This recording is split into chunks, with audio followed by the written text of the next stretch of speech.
Good morning. ഇന്നൊരു special day ആണ് കേട്ടോ. ബിക്കോസ് ഇന്നാണ് എൻ്റെ പിറന്നാൾ. അപ്പോൾ ഇന്നാണ് ആ ദിവസം. പിറന്നാൾ ദിവസം ആയതുകൊണ്ട് വയസ്സ് പറയുന്നില്ല. അപ്പോൾ ഇത് രാവിലെ എഴുന്നേറ്റ് ഞാൻ അത്ത് കുത്തിയിരിക്കുകയാണ്. പിള്ളേർ നല്ല ഉറക്കമാണ് കേട്ടോ.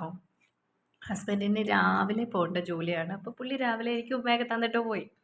ആ വീഡിയോ എടുക്കാൻ വന്നപ്പോഴത്തേക്ക് പുള്ളി ഒറ്റ ഓട്ടം. എന്തോ പുള്ളിക്ക് ഇങ്ങനെ എക്സ്പ്രസ് ചെയ്ത് സ്നേഹിക്കുന്ന ഇഷ്ടമല്ലാന്ന് തോന്നുന്നു. വീഡിയോ ഇടാനാണെന്ന് മനസ്സിലായപ്പോഴായിരിക്കും. ആ അതൊക്കെ കഴിഞ്ഞിട്ട് ഞാൻ പല്ലൊക്കെ തേച്ച് കുളിയൊക്കെ കഴിഞ്ഞ് ഒരു ഗ്ലാസ് വെള്ളം കുടിച്ചു.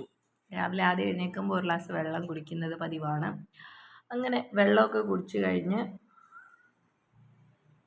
ഞാൻ പ്രാർത്ഥിക്കാനായിട്ട് തുടങ്ങുകയാണ്. അപ്പോൾ പിറന്നാളൊക്കെയല്ലേ, എനിക്ക് പള്ളിയിൽ പോകണം രാവിലെ എന്നായിരുന്നു. പക്ഷേ ഈ പിള്ളേരെ ഞാൻ എന്ത് ചെയ്യും? അവരെ തന്നെ ഇട്ടിട്ട് പോകാൻ പറ്റില്ലല്ലോ. അടുത്ത് തന്നെയാണ് പള്ളി, പക്ഷേ ഇവരിങ്ങനെ കിടന്നുറങ്ങുന്നതുകൊണ്ട് എനിക്ക് പോകാൻ പറ്റില്ല. അപ്പോൾ അതേ ഒരു കുരിശടിയുണ്ട് ഞങ്ങളുടെ വീടിൻ്റെ തൊട്ടടുത്ത്. അപ്പോൾ എനിക്ക് അവിടെ പോയത് മെഴുകുതിരി കത്തിച്ച് പ്രാർത്ഥിക്കണമെന്നുണ്ട്. പക്ഷെ അതിനും സാഹചര്യം ശരിയല്ല. വെളുപ്പിനെയല്ലേ, ഇവരപ്പോൾ ഉണരുകയോ വല്ലതും ചെയ്താൽ പേടിക്കില്ലേ എന്നെ കാണാതെ. അതുകൊണ്ട് ഞാൻ ആ തീരുമാനത്തിൽ നിന്നും മാറി പോയൊരു കട്ടൻ ചായ ഉണ്ടാക്കാൻ തീരുമാനിച്ചു.